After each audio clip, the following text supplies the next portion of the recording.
Hi, everybody. This is Nick Ragone, This Date in History. So we have a very special interview today. You know, on this channel, we love to tell the stories, the vignettes of the forgotten men and women in our military history that have made this country so exceptional. Well, I'm really blessed. We're really blessed to hear from Rocky Sickmann, who many of you already know his story. He was one of the hostages that was in Iran for 444 days. 52 of them were in there for 444 days. It's an amazing story. He's from the St. Louis area. We're in St. Louis right now. And I'm blessed to be able to chat with him and talk a little bit more about that. So with that, Rocky, let's just jump right into it. First of all, thank you. And I know you do a lot of work with Folds of Honor, and we're going to talk about them. But there's so many questions I want to ask. But the first thing that comes to my mind is there a day that goes by? It's been now 40 years. Is there a day that goes by where you haven't thought about, in some way, your time in those 444 days, where your mind just goes back there, whether it's a smell or a sight or a thought? Is it ever out of your mind? You know, Nick, you try to be a normal person, but, you know, every morning I wake up, I say my prayers. My parents always taught me three things: love of family, love of faith, and love of country. And interesting enough, after, 50-some years, here I am doing the same thing. And every morning I think of the 8 individuals. And so that starts off my day. And so you get into your day and you're busy, but, you know, there are things that trigger that reminder. And blessed, how you say, you're blessed that I'm here. I'm blessed to be here because it could have all changed. It could have. So, you know, I'm going to jump around a little bit, but Sure. you brought up the eight brave souls that perished trying to rescue that. I believe that was April 25th, Yes, sir. 1980. Yep. And so take us back. You write in your book that you were sort of vaguely aware something was going on that day because you started to move around, which you were unaccustomed to. And so as it's going on, are you aware that there's a rescue attempt, or when did you really learn that? Really did not learn about the rescue attempt, obviously, until coming home. The night of April 25th, throughout that day, you could tell something was happening in the corridor. The captors were running up and down the corridor. The back of the embassy, people were driving crazy. And all of a sudden that evening, when we were locked in a room for 400 days, Nick. I mean, what we're doing right here, we got to do this 7 times, 15 minutes each time, just to go outside. And we always said, if that door opens quickly, be prepared because you don't know if they're going to come in. And all of a sudden that night, the door burst open, and we all jumped up, and they came in, started handcuffing us, not saying a word, blindfold us, and then take us from the room down into a embassy vehicle. Jerry, I believe, was to my left. He was handcuffed to the left. My hand was Jerry Plotkin, the businessman. That's correct. Jerry Plotkin and Billy Gallegos, a Marine. I was handcuffed to him. His hand was handcuffed to the right side of that vehicle. As we are handcuffed, we're blindfolded. They take a picture, and I remember a flash from the passenger side. And all of a sudden, as the flash ends, they put a blanket over top of us. And we all three at the same time said, this isn't good. And I mean, we're thinking that they're taking us out. So you think you're getting executed? And taking us out somewhere. Yeah. Right. And so little did we realize that there had been a rescue operation. And as I, found out later, after coming back, you find out so much more. Each day I'm finding out. Still, to this day, you're learning. To this day. And we found out that the Islamic Republic of Iran found the charred bodies of these 8 servicemen. Wow. The CH-53 and the C-130. And, but we had no idea that, I mean, the first 30 days, Nick, I'm sitting there, it's 1979, and you're sitting there thinking, the Vietnam War, when it ended in 1975, people spit on the Vietnam veterans. They didn't care about the military. And here I was, tied into a chair. In a foreign country that's hostile. 10,000 miles away from home. And every day they're chanting death to America. Right. And you hear the traffic start, and it peaked, and it died. There'd be day 5, day 10, day 20. You thought you were forgotten. Nobody cared about the Vietnam. So you didn't, I mean, you're thinking, you don't know where the light at the end of the tunnel is, and you didn't really understand until you got back that, I saw an interview, you talked about, imagine if it was in the Washington, D.C., it was a foreign country coming into us, to the idea, the audacity, and that they got pretty close. Obviously they didn't make it, but that they came to rescue you. Yes. I mean, and this mission, the most incredible mission that the United States attempted, and they try to do multi-force. And I mean, to this day, I'm told it created SOCOM and sometimes what it is, which is, the coordination, the communication. The 53 pilots, they didn't have the same communication as the C-130 pilots. Right. The 53s that tried to fly through the desert storm, the sandstorm, 2 of them had to abort. President Carter sent in 8 helicopters. They needed 6. It was documented that you need 6. Anything less, you have to abort. 2 of them had to abort as they hit the sand. They went back. 6 of them made it to the LZ. The last helicopter that landed had sand in its engine. Hydraulic lights were, popping. Ended 5 helicopters. Colonel Beckworth, and what I understand, communicates to President Carter, we have 5. And President Carter aborts the mission, says, we need 6. And Colonel Beckworth wanted to continue. President Carter aborted. They were refueling the last CH-53. And again, these are the first time they have ever used their night vision goggles, right? First time. And here they are, 2 o'clock in the morning. The pilot of the 53, he gets finished refueling. They couldn't refuel in midair, like now they can. Right. And so the pilot gets up, and it's 2 o'clock in the morning. Sand is blowing everywhere. He loses track of his spotter. He becomes vertigo, to my understanding, which is like you don't know what's up, around, sideways. He clips the wing of the C-130, and it comes down onto the nose. And last year, I got to meet, these guys. And, I mean, meeting these... Is that the first time you'd met them? Well, I've met some of them, but last year I met this one. How emotional was that, just seeing these guys that risked their lives to save you? Yeah, trust me. He goes, and you think I'm screwed up, but I mean, these poor guys. He goes, Rock, we had no idea what was happening. He said, we thought we were under attack. So we got out of the C-130 that's on fire, and in the C-130, not only are there troops, but there's a fuel belly of fuel. So they had to get out before the thing blew. The guy runs around the front of the C-130 to find out what caused this.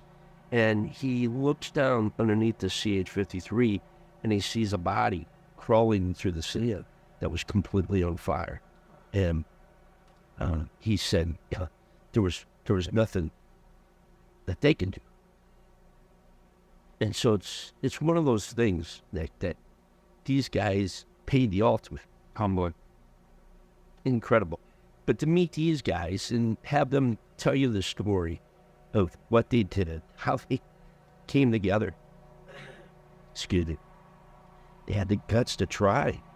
I mean, the most daring mission ever possible. And like you said, I always tell people, it's like, imagine we take an embassy in D.C. and that country's going to try to come get their people. There's no way. No way. But these guys made it halfway into the country. They had 2 other people already in a warehouse in Tehran that had been watching it. I mean, so it just would never. What's your understanding? What would if the plan went well? What was the plan? The plan was to come in, raid the embassy, ground troops into 53s would have came into the sacristy right across the street. We would have boarded the CH-53s and traveled to another airport, is what I'm told, and then boarded C-130s and then taken off. So, I mean, it would have been very early in the morning. And it's interesting that a couple of years ago, 2021, I'm at an event. These guys gave us these headbands that had litmus paper that illuminates, and those were the headbands that were supposed to have been put on our heads. Wow. Then that morning, that rescue. That's amazing. But to meet these guys, it's just it's very humbling. But to never forget, and that's why every morning I wake up, I earn each day a memory of those 8 guys. That's why I'm here, because I have to tell the story about what those guys. And that's why we created this channel, is the stories of American exceptionalism and dying for the person serving next to you is. It runs like an unbroken street throughout our nation's history, and I think it's important to tell these stories. And, I heard you talk about once that immediately after that, the Iranians let you know, they flashed a newspaper. Tell that story. They flashed a newspaper to you, and I'm guessing they wanted you to see that it failed. Yes. But what was that like to sort of get a glimpse of something happened? So you had no idea, Nick, that you were traveling that night of April 25th to the next day, April 26th. You weren't stopping at a restaurant or a rest area to go to the restroom. If you had to go to the restroom, you had to do it on yourself. I woke up the next day, and I remember hearing these beautiful birds chirping. And we had this blanket on top of us. It's hot, and it's stinky, and I'm sitting there thinking, heaven can't smell like this.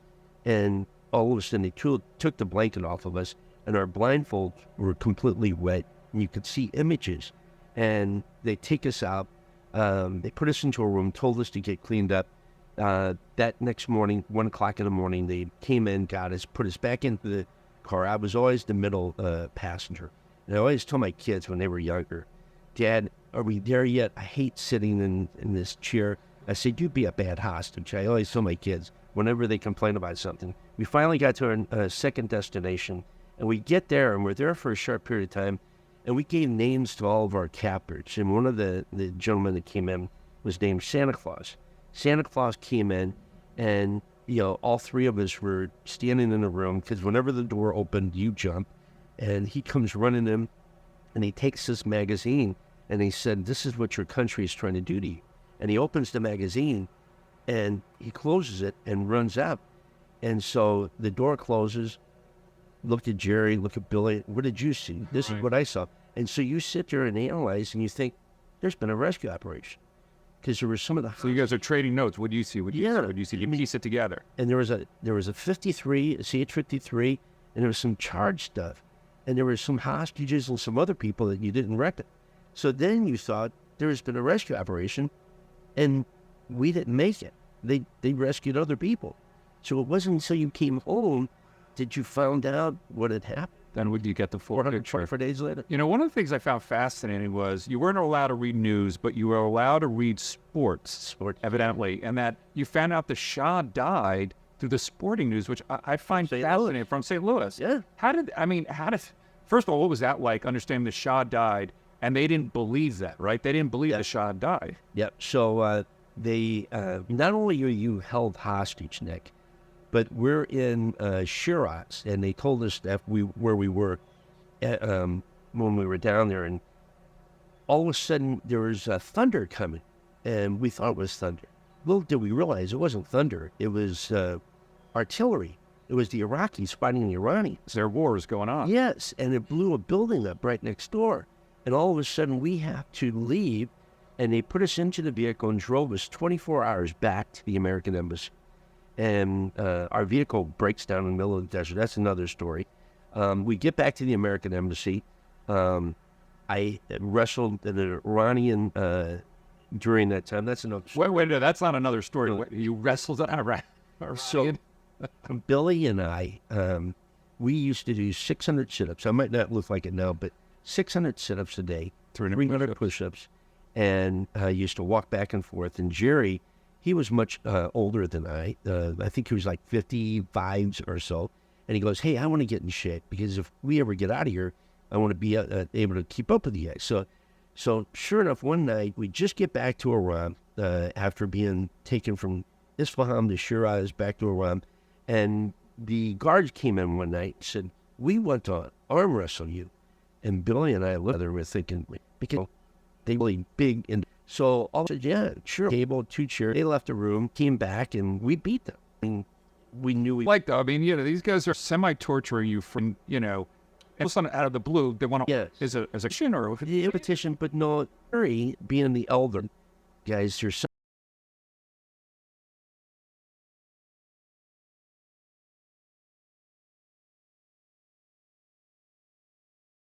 Be careful.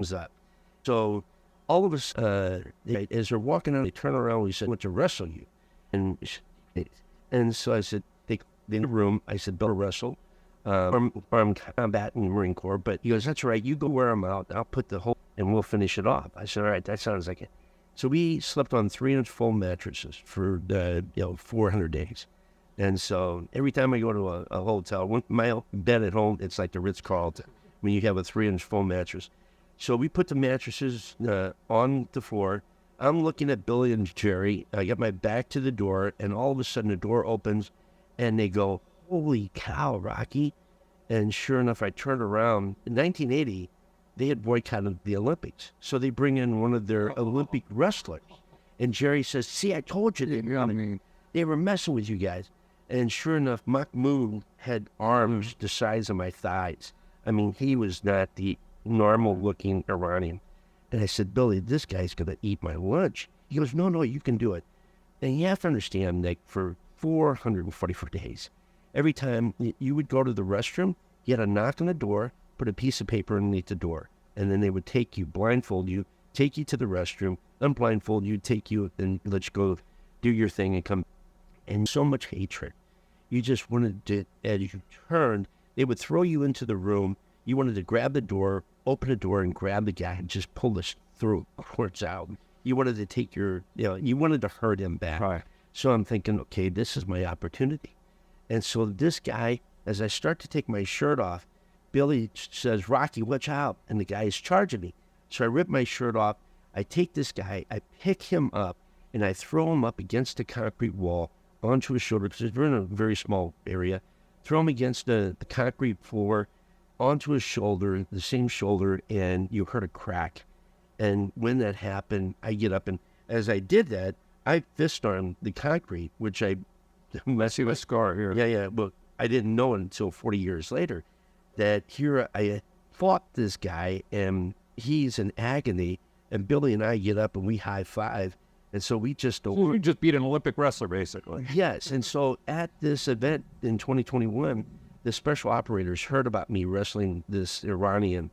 And so they presented me a gold medal for the 1980 Olympic man, that's wrestling. great. Yeah. So Billy loves to tell that story. But anyway, we then are put into prison 2 days later. And Jerry goes, "See, I told you guys, you did this, and they're making us suffer." Well, little did we realize that when he put us in a Dean prison, not only were we there, Nick, other Americans were there, and which was good because you knew then that you weren't the only ones. Mm-hmm. You heard other Americans in other cells. And so it was in that cell. They would give us sports material that was months old, and it's like, I want to say October or so. All of a sudden, we're reading the sporting news from St. Louis, and it had, due to the death of the Shah of Iran, the tennis tournament was postponed. And it's like, "Are you guys reading this?" And so we go to the door. It was a concrete, steel doors, steel bars. They had to put black curtains on it for blackout because the Iraqis were doing flights and bombing. Could you hear that, by the way? It was right over top of our head, Nick. So you hear the war going on, and you're stuck 23. here. I turned 23 there, and here I am, not only held hostage, but I'm in a war zone. fight. But we don't know who they're fighting, Right. because they're not really sharing with us. So we go to the door, and we said, "Hey, Chi,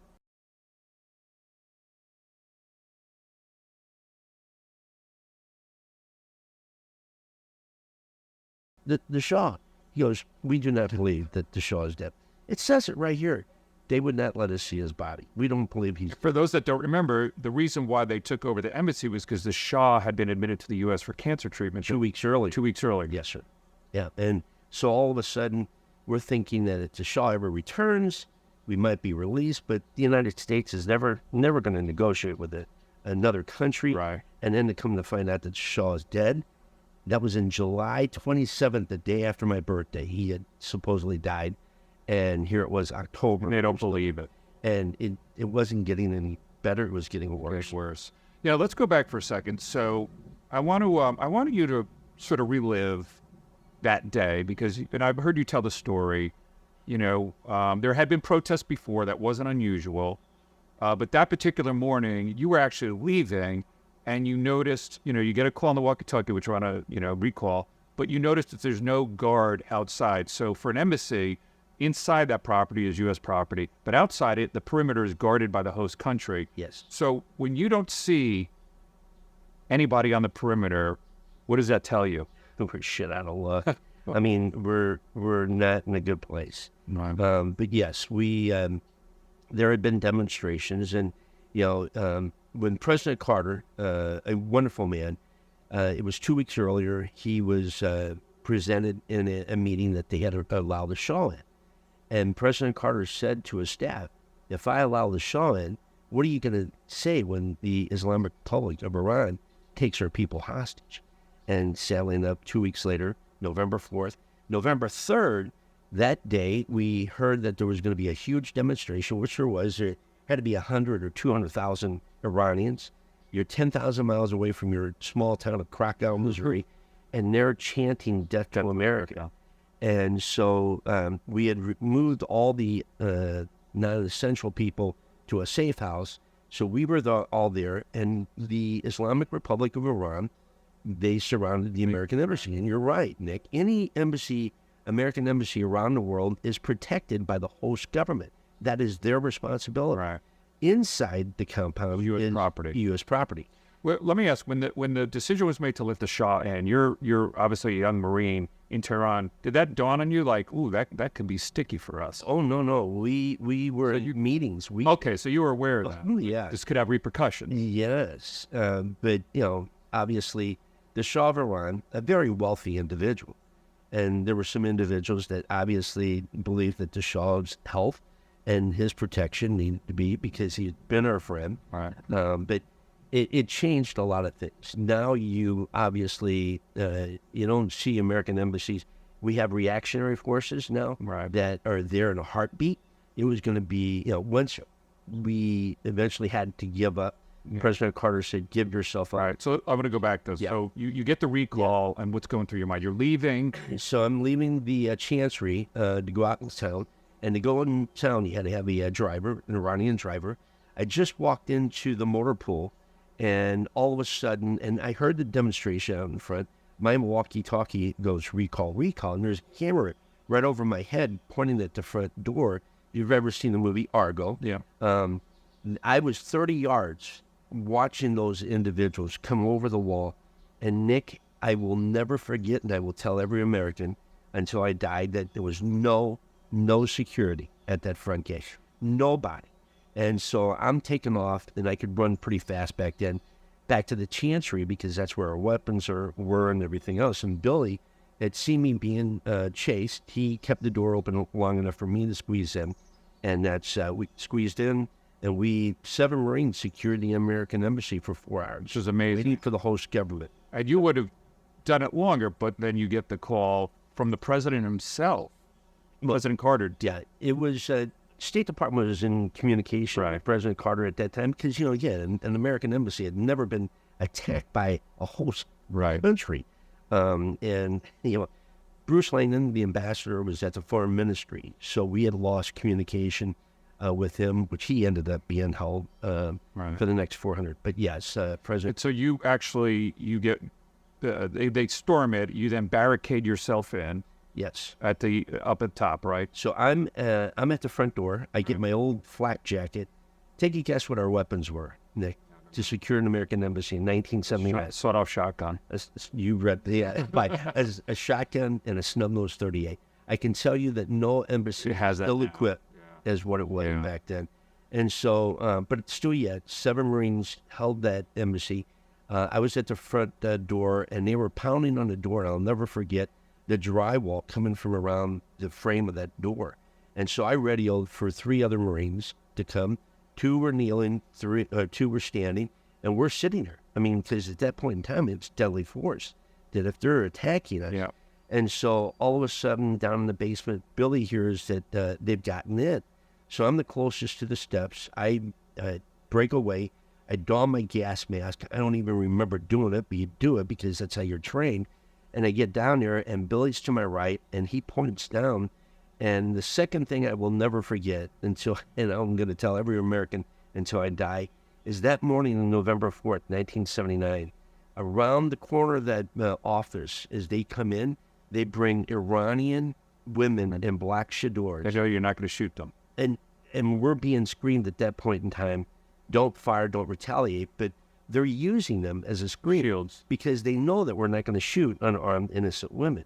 Now, trust me, being held for the first 30 days, I sat there and said, man, I regret I'd ever freaking pulled that trigger.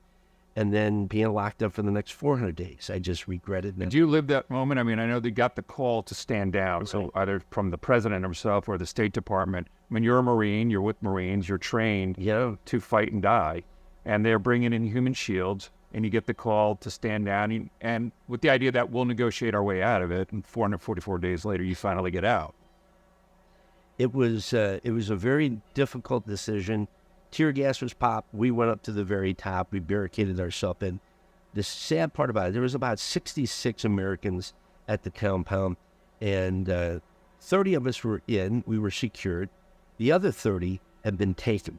And the third thing I will never forget, how they used these individuals, brought them up to the other side of the door, Nick, and you saw smoke coming from underneath the door because there was tear gas that had been popped down in the basement, and they all fled the building. But for them to get through the building with the tear gas, they were wadding paper up and burning the gas. But we didn't know that. We just saw the smoke coming. And so then they start bringing people that you would just have breakfast with to the door, and they had a gun to their head. And they said, if you don't open the door, they're going to kill me. And that's when our State Department were in contact with President Carter and says it's going to be 18 hours before we can get anybody to you.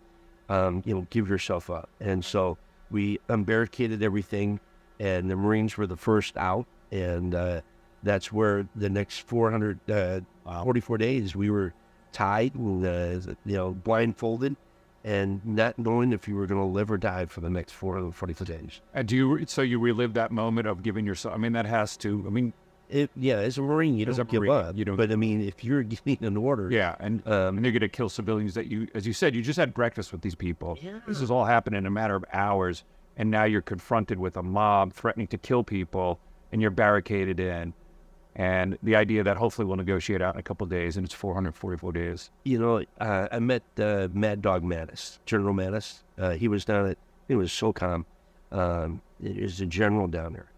And so I had the opportunity to go into his office, and he goes, Rock, sit down.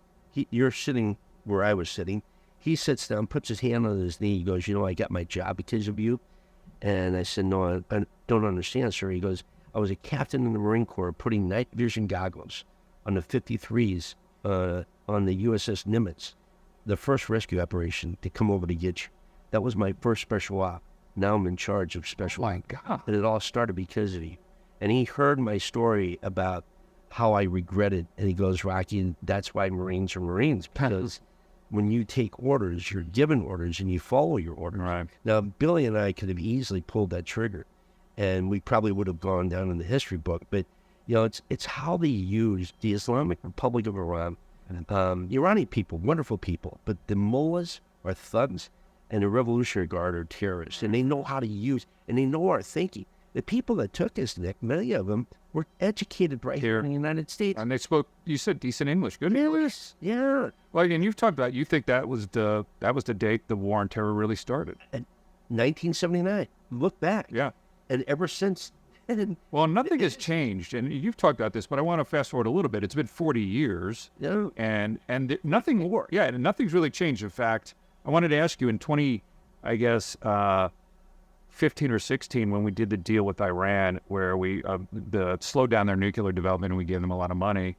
What were you thinking during that? Just curious. The mullahs, like I said, are thugs, and the Revolutionary Guard are terrorists. That money was not going to the Iranian people. Right. It was just going to fuel more of their terrorism. And I hate to say it, Nick, that we have allowed them to put their sleeper cells all throughout our country, all throughout the world, waiting for that word. And so it would have been one thing had we been released on 1981 and they start planting roses and they invite us back. But, Nick, their embassy is still in Washington, D.C. We washed the windows. We cut the grass. Our embassy has been used as a terrorist educational piece. A Muslim is not born with hatred. They're taught hatred. Right. And they're teaching the young to this day how bad the great Satan is. And which is so sad. Right. I mean, those poor young people are not going to know. It's been 44 years and nothing really has change. I was always curious. Did you ever speak to President Carter himself after when you came back? Did you ever? Oh, yeah. Well, so after, obviously, 444 days later, that night, we're released. They come into our room, they blindfold us, and they take us, and they had taken our shoes from us in March of 1980. And so that night, I was the first one. Jerry was behind me, and we leave the room, and instead of turning right the way that we came in, he turned left and went down and turned me, the guard, and he opens the door, and you felt this cold, fresh air. And I walked out in my open plastic toe shoes, which are here at the Soldiers Memorial. Yeah, I've seen it. Yeah, have you? Okay. Yeah. So I'm walking. They look a little small. Well, yeah. I mean, I wore a 9.5, but they just gave you whatever you can. I mean, you're not going anywhere, Right. other than from back and forth from the restroom. And so I'm walking through that snow that night, and it was so cold. You're blindfolded, and the snow was running through your toes. It was cold, but it was wet. And Had to feel good though. oh, incredible! And the snow was hitting me in the face, and because your memories of when you're tied to a chair for the first 30 days are nothing more than memories of growing up in a small town. So you're walking through the snow. It's hitting your face. You get in a vehicle. It takes you. You're getting closer. You start hearing jet engines, and you're thinking, what are you thinking at the point? Like you hadn't heard a jet engine in 444 days. Yeah, and my heart is pounding, and all of a sudden we stop, and they take me, and the door opens up, or they told us to unblindfold. So you're unblindfolded and seeing people you hadn't seen for 444 days. They grab you and take you off, and you're on a stripped-out school bus, and they start spitting on us, and they're chanting "Death to America," and you're sitting there thinking you're boarding an airplane. They're chanting "Death to America." Not what you want to hear. No, I mean, it's not really a good thing. And so you get to the end of the tail of the airplane. The gentleman's got an Uzi, if I recall, and he wasn't American. He was Algerian. And we had no idea that the Algerians were mediators that mediated. That plane sat on that runway for 3 days, Nick. 3 days, because that's the day, January 17th, is when President Carter released $8.3 billion in gold on January 17th, 1981.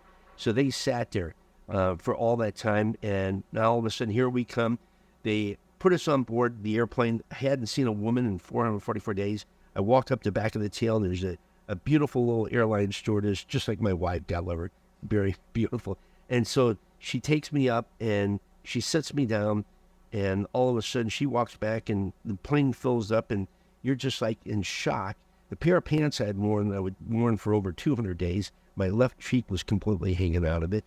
And you're just wondering what is happening. Is there any conversation going on? You're no celebrating yet. You're still in Iran. It's like you're not cheering, you're not popping the champagne, because you're on this tarmac and they're chanting "Death to America." All of a sudden they close the door, and you're looking around saying, wait, where are all the other people? And that's where they informed us that others were let go a year earlier. And I go back to when I was tied in bed a period of time, a week, and I was at the head of the bed. Neil Robinson, Air Force captain, I believe it was, he was at the foot of the bed, and one night I awoke them untying me from his ankles. I was smelling his feet, he was smelling my feet for a week, and they untied my wrist from his ankles, my ankles from his wrist, and they tied mine back up, and he gets up, and he's the African-American Air Force, and he walks by me, and he looks down, and I just had this feeling that he was going to be let go. And so he winks at me, and I said, say hello to my parents. And I just had this feeling. So sure enough, I was right, but had no idea that other people had been let go a year earlier, and that we wanted to assure the fact that everybody was on the airplane. They finally assured us. Pilot gets to the end of the runway, he gets ready to take off, and he's got the foot on the brake, and he starts accelerating, and all of a sudden it comes back down to an idle. And Nick, from all the mock... What are you thinking? The Russian roulette, it was a mind game, 444 days. And we had no idea that what they were doing was they were turning the runway lights off because President Carter was still in office. And they waited specifically 20 minutes until President Carter... This is literally Inauguration Day. So Reagan and Carter are at the podium. Reagan's about to put his hand on the Bible, and they wait until Reagan's president and then released for one more humiliation? They told us for 444 days, it is not you, the American people, we hate. It's your government. But we will use you to humiliate your government. And they have done it for 44 years. And it started November 4th. So that plane takes off. Where does it actually land? It goes to Athens, Greece. It wasn't until it got into Turkish airspace that the pilot came on and said that we were being escorted by 2 fighters, and we came on. And at that point, do you start crying? I mean, is it a release? We were all going crazy. Could you see the escorts out the? I mean, we weren't even looking out the window. Right. We were just hugging each other and so happy that it was over. And then you land in Athens. Athens, Greece, new pilots, new stewardesses. And so we fly from Athens to Algiers. And so they gave us the opportunity to go up and sit up in the co-pilot seat. And so as you're flying across the Mediterranean, the pilot goes, "Sure, I want you to sign this." I said, "A barf bag?" He goes, "Yeah, you are very famous." I said, "Okay, Your first autograph. If I'm famous, you're famous. Sign my barf bag." So I have a barf bag. Are you serious? You still have it? Yeah, so it's in Soldiers Memorial. By the pilot. And by the way, Rocky's holding up his book. And this is a fantastic read. I just got it a couple of weeks ago. Go to Amazon. You could still get it. It's an amazing. If you kept notes about 100 days in, not the first 30 days, but by February of 80, you started taking notes. And it's amazing to get a tour of your mind in real time back then. What you were thinking. And like I said, I had just met this young girl, which if you ever seen the movie Castaway, Tom Hanks, he's on that island. I didn't have a locket, but I had her mind. I'd say the first 30 days. This young girl is your now wonderful wife. Yeah. She waited for me for 444 days. To keep her. Oh, yeah, and God love her. If it wasn't for Jill, I would be in a ditch somewhere. And so I think a lot of us can say that. So you land in Athens, you go to Algiers. Where do you come down in the U.S.? So Algiers, we board the medevac planes from Scott Air Force Base. I start walking up the game plane and they go, "Mr. Sickmann, welcome home." I said, "How'd you know who I was?"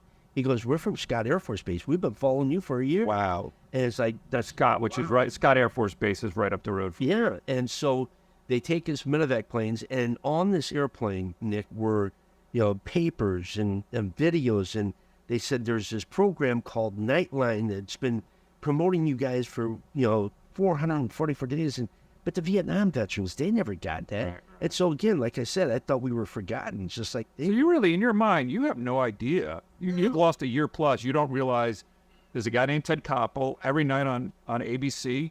He's going on and reporting, day 330. Now I was a young boy, but I remembered it. And the whole country, every night at 11:30, we got updates on you. And so you had no idea until. So where do you land in the U.S.? So, we get to Wiesbaden. They do, a debriefing. Physical. Yeah, physical. They put us on Air Force One to Shannon, Ireland. Air Force One? Yeah. So President Carter came over. As you had asked earlier about, did you ever have a chance? He flew immediately over. He greets you there. Yes. And I can tell you, Nick, it was... So what's that like? I mean, just you seeing the president. This is, the president, former president of the United States by a couple of days now, and he greets you over there.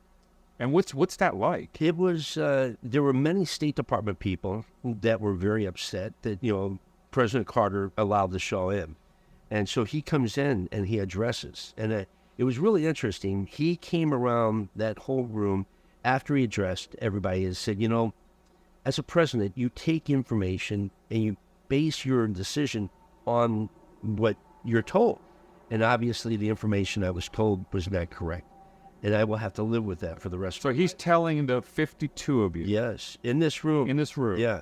And the president of the United States, I mean, is your mind just going and racing and everything? And I'm in my pajamas. I mean, so it's not too often you meet in your pajamas. Yeah. And we have a shirt. I've got a picture of him with our Marine Corps shirt. But he comes around, Nick. President Carter, very kind, very religious man. He comes to each one of the hostages, and he comes to me and says, "Rocky, your mother, Virgil and Tony Sickmann." Nobody's saying Virgil and Tony is his mother. He knew that. Because I think every other month, they would bring the families in of the 52 and he would sit with them and talk to them. So your parents met with the president. Yes. I had no idea. I mean, that's amazing. So you spend time with the president, and Yes. And then he leaves. We get on Air Force One, and not the full Air Force One. Yeah. It was a smaller 727. I think. Air Force One's only when the president is on it. Yes. But they fly us from there to Shannon to West Point. So West Point. Yes, West Point was a secured. Stewart at that time was a secured air base.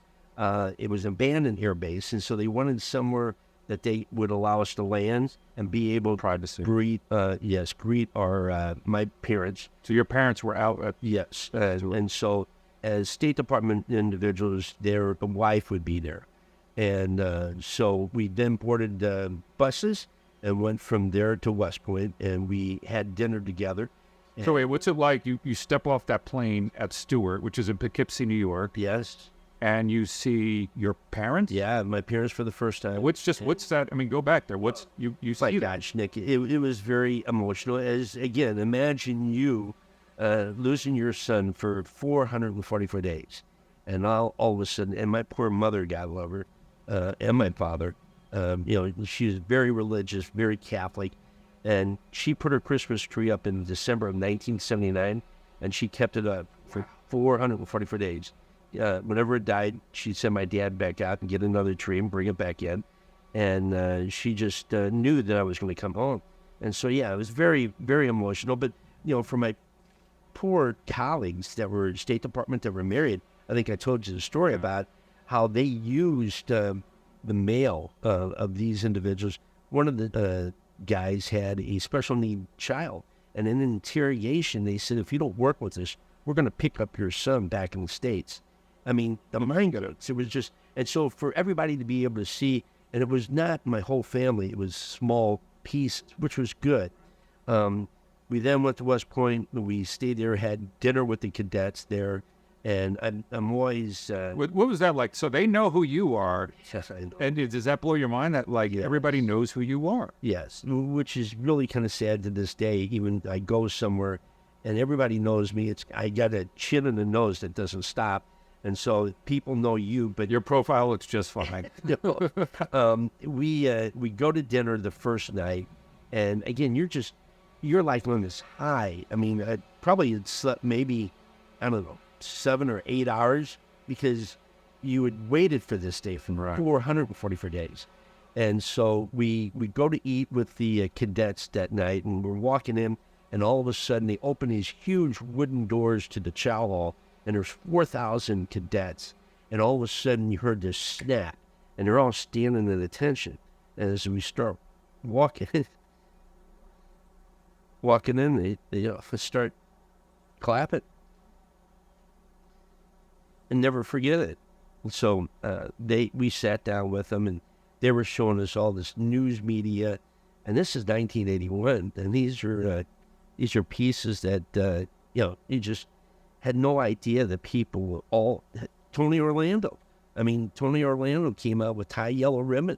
I remember that song. Was given so many yellow ribbons. When I came home, Tony Orlando, I saw him at a baseball game. He goes, "Rocky, thank you for bringing me out of the mothballs," because after the Vietnam War, he went away. Yeah. All of a sudden, the Iran hostage crisis came. But it was, to see my parents and to see them. I mean, they had aged so much, as you can imagine. Right. How do you wake up every morning, get cleaned up, and go to work, and your mind's not really on work? It's like, what's going on? Because the media is living there. So we finally get on the airplane. We go to Andrews Air Force Base, and that's where there's the special viewing of Jill. She's running across the tarmac, running, and my brothers and my sisters. My little brother, I always say, and he hates when I say this, but he didn't want me to come home because he had my stereo back here. And I always joke. It was the disco era, though, so it doesn't matter. Nothing good going on. And so did you, you're in Andrews, and did the president come out? So I get to see my brothers and sisters for about 5 to 10 minutes. I mean, after 4 hours, 45 minutes. Yeah. And they say, okay, now we got to go to the White House. So We get on a vehicle and we go to the White House, and they have a special, visitation there in the Oval Room. And at that time, they had a little ceremony in the back.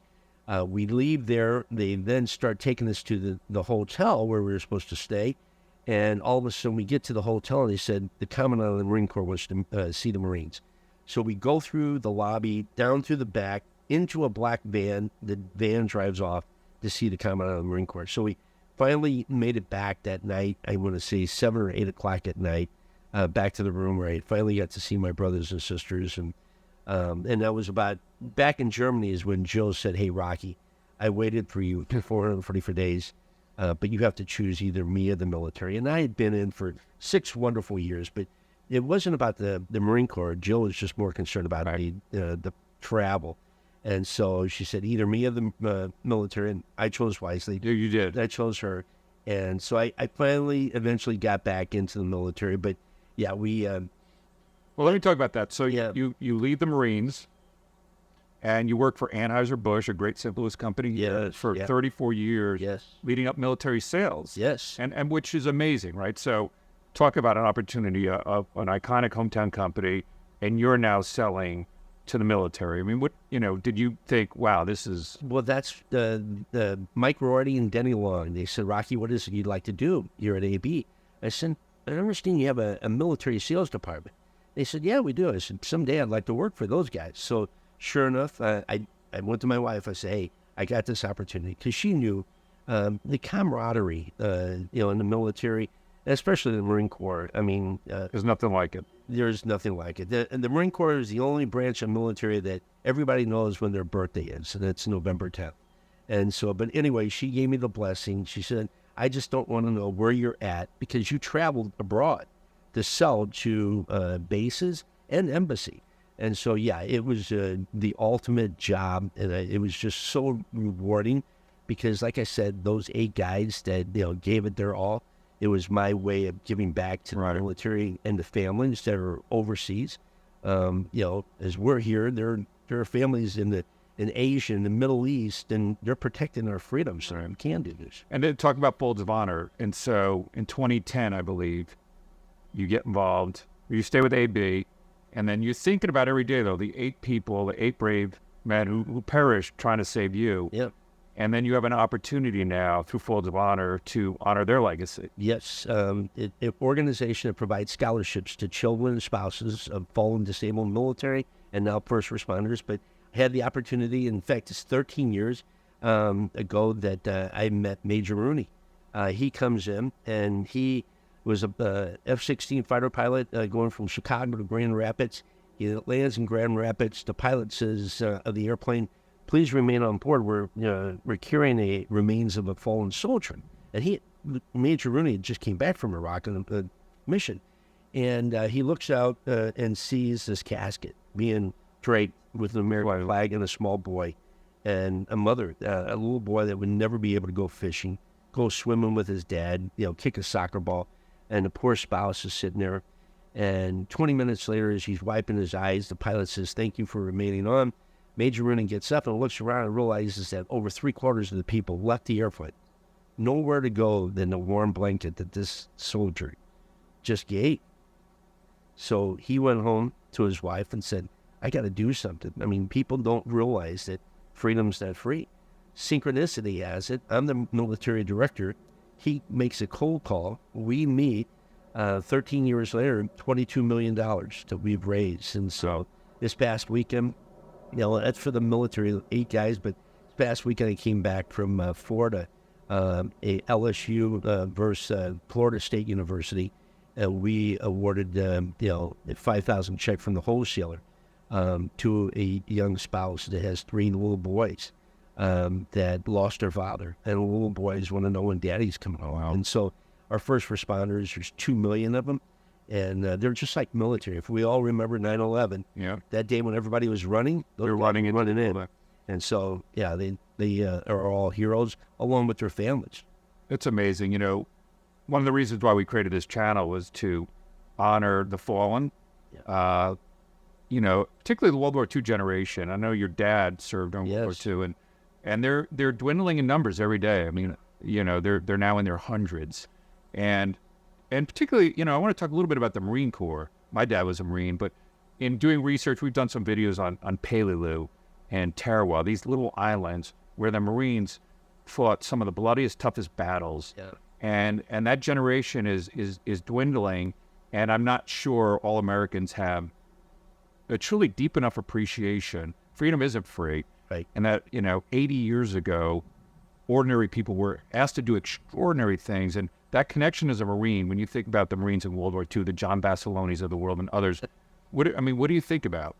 It's it's an honor to be part of the Corps, and that was one of the things that in boot camp they taught you the history of how Marine Corps was founded in a tavern, twin tavern, how guys got together to go and fight for what they believe in, and it's interesting to this day that the Marine Corps still has me speak to American embassies around the world.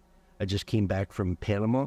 Last year I was in Mexico, and I was in Cairo, Egypt a couple of years ago. I'm going back to Quantico for a dedication to a young corporal that was killed November 22nd of 1979.